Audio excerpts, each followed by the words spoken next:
So kanina, chinek ko yung weather. Nasa -1 degrees Celsius, which is malamig. Kitang-kita naman sa background, nag-snow kagabi. Ngayon, napagdesisyonan kong mag-film dito sa park. Sabi ko pang aesthetic, which is true, pang aesthetic naman. Pero, well, walang may gusto ng snow talaga. So yung playground dito na malapit, halos araw-araw. Like last week, maaraw na, wala nang snow. Ngayon na biglang nag-snow, nawala yung mga bata. Punong-puno na yan last time ang ingay na nila. So over the weekend, ito yung nangyari sa Calgary, Canada. Umulan ulit ng snow. Although hindi naman siya yung ganon kalamig, maganda nga yung background pang aesthetic, right? Pero hanggang pang picture lang siya, yun lang talaga yung purpose ng snow Hindi mo gugustuhin, manirahan. Kaya ngayon sa park, wala talagang tao Last week, madami nang naglalakad, naka-t-shirt na nga lang yung iba. Ngayon, wala. Nagbalik ulit yung snow. Naging winter ulit. Yung bang akala mo, pa-summer na, pa-spring na, yung bang pwede mo nang isuot yung flip-flops mo o yung slides mo. Pero wala Napagtripan ulit tayo ng weather dito sa Canada.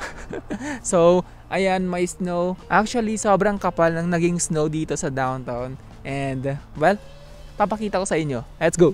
Ayun na nga. Yan medyo makapal siya, right? Yan yung dried na leaves. And halos, ayan, ganyan kalalim. Mga 3 inches siguro. Kung mapapansin nyo, ako lang talaga yung nandito ngayon May pa-isa, 2 tao na naglalakad. Halos nasa bahay sila, nasa work. Kasi nga medyo malamig yung weather ngayon. Wala ding araw, makulimlim. So, ito yung sinasabi ko about sa snow Wala talagang may gusto ng snow dito sa Canada. Pero despite that, magkakreate tayo ng video ngayon sa labas kasi nga ang ganda ng view natin pang aesthetic talaga siya. So, ito yung nai-imagine ko dati pa lang. What if nag-snow sa Pilipinas? Ano kaya yung mangyayari? Ngayon, as someone na lumaki sa Pinas, sa tingin ko, maganda siya Maganda siyang pag-usapan. Let's say, itaas natin ng konti yung geography ng Pilipinas. Kapantay ng Japan na may snow. So, unang mangyayari is, siguro magiging ganun din tayo na parang Japan yung culture natin. Yung traditional dress natin, hindi baro at saya. Diba? Kasi nga paano? Tuwing summer, pwede. Pero tuwing winter, siguro yung mahahabang, anong tawag ulit dun? Kimono? Yung ba yun? Hindi ko alam.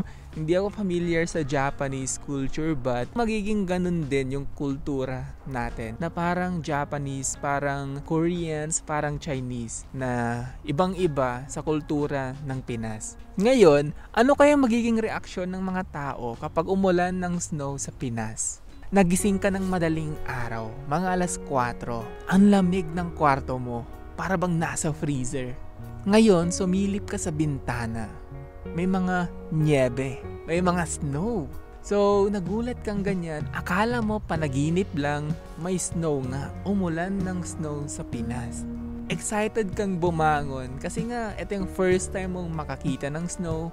Gusto mong mapicturean, i-post sa Facebook, pang profile sa Instagram, yung ganong mga bagay, 'di ba? Pang aesthetic. Ngayon, pagbukas mo ng pinto, ang lamig ng doorknob. And then, pagkahawak mo sa snow, ang lamig. Parang loob nga ng freezer. So after a while, nagpicture ka, and then yung mga bata sa labas, imbes na mag-basketball, naglaro ng snow, nagbatuhan sila, and may mga ibang nag-snow angel. So kung gawin ngayon, kaso wag na, ang lamig Sorry. So ganun yung nangyari. Na-excite kang ganyan. Lahat ng tao naging excited. Mag-scroll ka sa Facebook, sa Instagram. Lahat ng tao, lahat ng mga YouTubers, lahat ng reels na makita mo sa Facebook, lahat ng shorts sa YouTube na mapanood mo is about sa snow sa Pinas. Yung nagtitinda ng kikiam sa tapat ng bahay nyo na si Aling Nena, nag-reels. Dahil nga ito yung first time niyang makakita ng snow. Lahat ng tao nagsisiyahan, ganyan. May mga iba na hindi makalabas ng bahay kasi wala silang jacket. Ang ganda lang ma-imagine, no? Nag-snow sa Pinas. Ngayon, makalipas ang 2, 3, 5 linggo hanggang sa naging buwan, medyo nababad trip ka na. Kasi nga sobrang lamig, and then hindi mo rin maisuot yung bagong rubber shoes mo kasi nga madudumihan ng snow. Ngayon, yung pinaka-paborito mong gawin na mag-basketball sa labas, hindi mo magawa. Kasi nga sobrang lamig, at the same time, hindi ka rin makapag-dribble kasi hindi magbabounce yung bola. Ngayon, yung paborito mong tindahan ng kikiam sa labas, hindi na rin makapagbukas. Kasi nga sobrang lamig, wala na rin silang kinikita dahil sa snow. So nagsarado na silang tuluyan. Doon mo napagtantong hindi mo pala gusto ang winter o kaya snow. So ganun yung mangyayari sa tingin ko. May mga matutuwa ng ilang araw o kaya ilang linggo, lalo na yung mga magjowa, sila tong magti-take ng pictures. Yung feeling bang nasa South Korea sila, yung pang Jungkook, yung pormahan. Lalo na mga kabataan ngayon, di ba? Ang gagaling pumorma. And then, yung mga winter jackets din, mga puffer jackets, sikat sa Pinas kahit na wala namang snow. Imagine that kung nag-snow, right? Eh di may rason na sila ngayon para gamitin yung mga ganun. Lalo na yung mga nakaskimas, yung mga YN. Huwag na natin pag-usapan kung anong meaning nun. But anyway, lalo na yung mga magjowa talaga. Sila tong napakadami sigurong cute na winter photos together. Lalo na yung nasa snow sila, ang sweet, 'di ba? Na ikaw na single, hindi ka makarelate. Na bad trip ka na sa winter na to. Kasi nga wala kang magawa sa labas. Yung mga katambay mo dati, hindi na rin makatambay sa labas ngayon dahil sa sobrang lamig. Hindi ka makakatagal ng 5 minutes sa labas. So I think ganun talaga yung mangyayari. May mga taong mai-enjoy nila yung winter, and then after a while, mananawa din. Meron din siguro yung preferred talaga nila ng cold environment, right? Nasanay siguro silang naka-aircon, ganyan. To the point na kapag nag-snow sa Pinas, kumbaga wala lang sa kanila. Dati na akong nakakaranas ng ganito malamig. Parang trato niya sa akin, yung ganun. Na-imagine ko yung Siargao, siguro magiging tourist spot pa din siya. Ayun, madaming magi-enjoy. At the same time, kapag nanawa na yung mga tao, parang dito lang din sa Canada. Kahit ngayong mismong ipinanganak dito sa Canada, nanawa ng snow So imagine kung ikaw na ipinanganak sa tropical region, nai-enjoy mo yung summer, tsaka tag-ulan lang, may mga makakapag-adjust, meron ding hindi So yun yung nape-predict kong mangyayari. Tsaka imagine that, paano din makakasurvive yung mga kababayan nating magsasaka, right? Hindi naman sila makakapagtanim tuwing winter. So, yun siguro, maapektuhan yung mga taong magsasaka. Kahit nga yung mga fisheries, di ba? May mga palaisdaan. Kasi paano? Paano makakasurvive? Actually, pwede May mga nakakasurvive na isda tuwing winter. Yung tinatawag na ice fishing, di ko pa na-try yun Pero meron dito sa Canada. Ang ganda palang hobby nun. Mag-fishing ka tuwing winter. Ngayon, hindi ka na mag-iipon pa ng pamasahe papuntang Japan, South Korea, 'di ba? Para makita yung snow.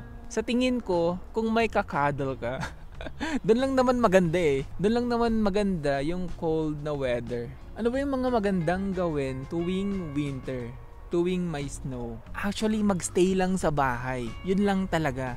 Maging cozy, maging comfy, and yun lang talaga Kaya nga walang tao masyado sa park ngayon Kahit nga gaano kaganda yung pupuntahan mong lugar, kahit gaano kaganda yung restaurant na kakainan mo, kahit gaano kasarap, manghihinayang ka na lumabas. Kasi nga ang lamig, mapofrozen yung mga daliri mo. Tsaka yun na nga, limited yung pwede mong gawin tuwing may snow. Hindi ka makakapag, ano ba yung tawag doon? Swimming.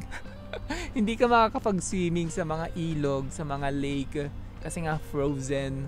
Pero imagine that, bibili ka lang ng, let's say, patatas sa tindahan.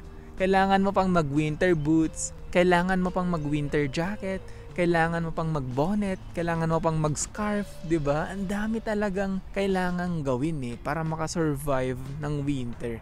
Hindi rin mura yung mga essentials para sa winter yung gear, mga hoodie, mga winter jacket, mga leg warmer na kailangang bilhin. So ito na yung sinasabi ko, medyo lumalamig na yung simoy ng hangin, and actually kanina pang mahangin, and sobrang lamig pa rin ng weather ngayon dito sa Canada. So namamanhid na yung mga kamay ko. And ikaw, gusto mo bang magkaroon ng snow o hindi kaya winter season sa Pinas?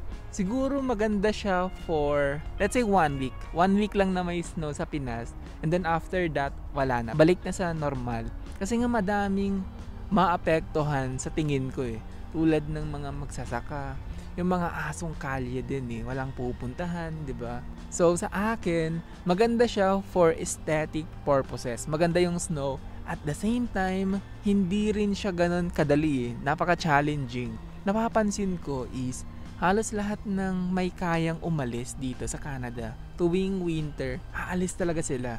Kumbaga magbabakasyon sila sa Mexico, mas mainit, sa Pinas, sa Hawaii. Kasi wala talaga hindi mo matitripan yung winter dito sa Canada. Yung snow, sobrang lamig Unless na lang na may kakadal ka. Yun siguro yung solution dyan.